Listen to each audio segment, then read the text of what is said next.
chegamos então à primeira parte, ao prefácio, do livro A Tábula Rasa de Steven Pinker. Vamos entender que a ideia de teoria da natureza humana, ela começa com uma ideia de que todo comportamento ele é resultado de pensamentos somados, acrescidos de sentimentos. Nós humanos observamos a realidade e através dessa realidade observada nós construímos generalizações mentais dizendo: opa, se eu sou deste modo, todos os outros são como eu sou. E aí então, se eu tenho um autoentendimento do que é um ser humano, eu tento replicar este modelo autoentendido para os outros seres humanos. Adentram então os processos mais fundamentais de manutenção da nossa vida dentro dessa teoria de natureza humana. Por quê? Porque essa natureza humana ela estaria definindo os nossos comportamentos e os nossos valores. O entendimento daquilo que consideramos certo e errado, o que seria bons vínculos sociais, a amizade, a manutenção do casamento, como, por exemplo, é entendido a aprendizagem, se a aprendizagem ela faz parte da nossa natureza humana, então as políticas públicas educacionais, os processos pedagógicos e didáticos serão construídos através dessa ideia de aprendizagem. As teorias motivacionais vão entender que estão dentro da natureza humana a motivação do que é um crime, do que é correto e errado, as leis, até mesmo as políticas econômicas, porque vão estar relacionando as ideias de consumo e de trabalho, tudo tentando se comprometer ou se alinhar com uma ideia de natureza humana, tá?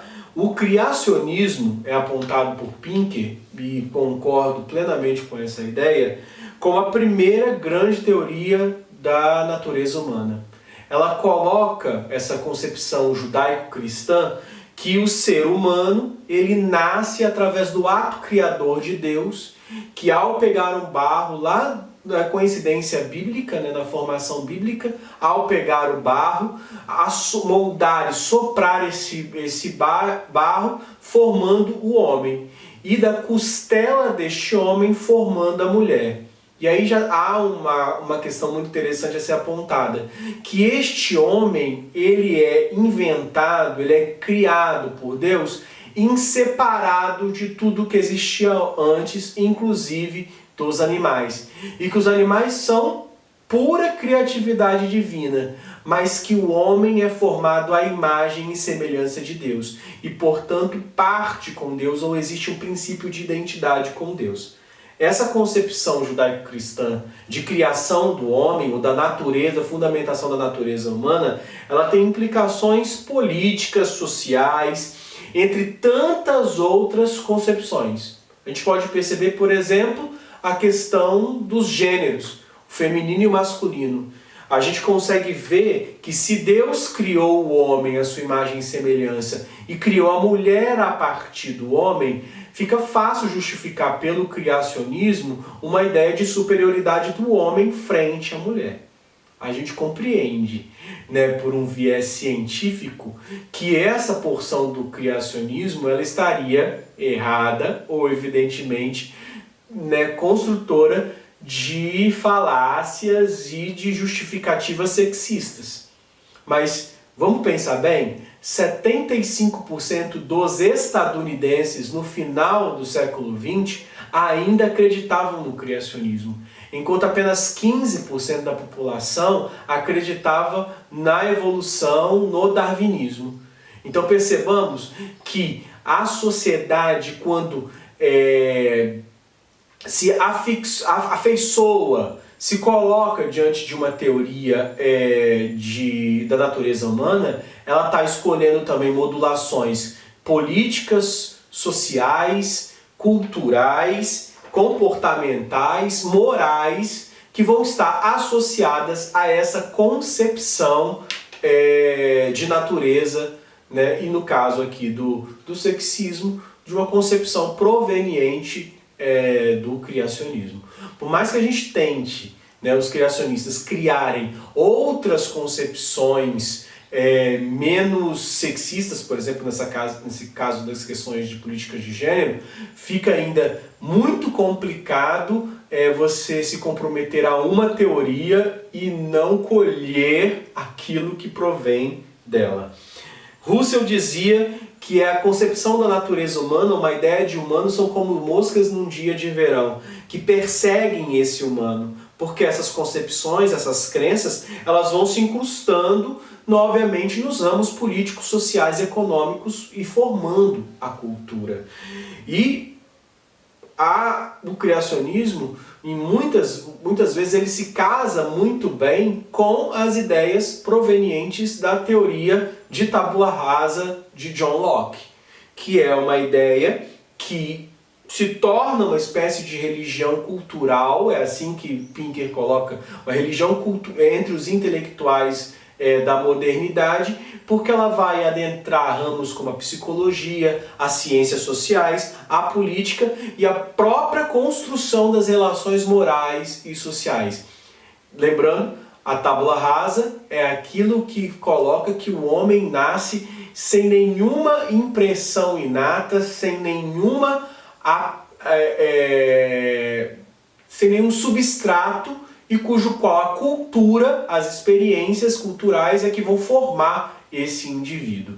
E é aquilo que nós estamos, nesse conjunto de aulas, tentando desmitificar ou desvendar de uma maneira com outro tipo de apropriação, que é a ideia de que nós nascemos sim com impressões, aptidões, estruturas biológicas, genéticas, e que vão, obviamente, no ambiente, na cultura, interagir, provocando essa constituição de um sujeito mais alargada, né, menos reducionista, né, juntando justamente essas duas possibilidades.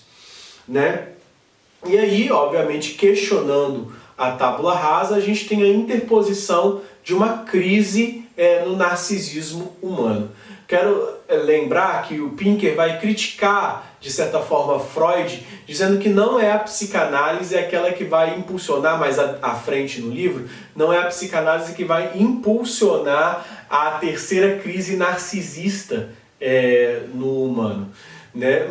Que seria as neurociências, né? Mas eu quero aqui pegar essa metáfora de Freud para dizer que colocar a tábula rasa em crise é justamente colocar em crise este humano que queria ser o centro do universo e que Copérnico então provoca a primeira crise narcísica, dizendo que o planeta Terra, né, e obviamente então onde nós vivemos não é o centro do universo, nós somos um planeta que circunda em órbita uma estrela menor dentro da periferia da Via Láctea, então nós não somos, o heliocentrismo tira essa visão cosmológica antropocentrada do ser humano. Então essa seria a primeira crise apontada por Freud. A segunda crise seria a crise provocada pelo darwinismo, e que nós não somos a nossa natureza, ela não é fundada no divino, e isso tem várias implicações, como a gente coloca, né, de que nós somos uma espécie dentre tantas outras neste mundo, né, no universo, e nós não somos a espécie que é mais importante, nós somos uma dentre outras espécies no processo de seleção natural e portanto de evolução, e essa seria a segunda crise. E a crise, né, interposta pelo inconsciente de Freud, que é que nós não somos senhores da nossa própria casa, ou seja, nós não controlamos ou não temos a liberdade de controlar grande parte das pulsões da nossa consciência. Pinker vai fazer uma leitura diferente da psicanálise, dizendo que são as neurociências que vão fazer justamente essa terceira crise, colocando que a nossa herança genética e a nossa natureza humana entre o meio e a biologia, entre o ambiente e a biologia, que vão justamente mostrar para o homem que nós não podemos tudo, que o nosso desejo não controla todas as coisas. Vamos entrar então nos capítulos propriamente ditos, né, estando o primeiro capítulo localizado na questão das teorias oficiais ou da teoria oficial da tábula rasa, apresentando então o que seriam a tábula rasa de John Locke, o Bom Selvagem de Rousseau e o Fantasma da Máquina de Descartes. Grande abraço.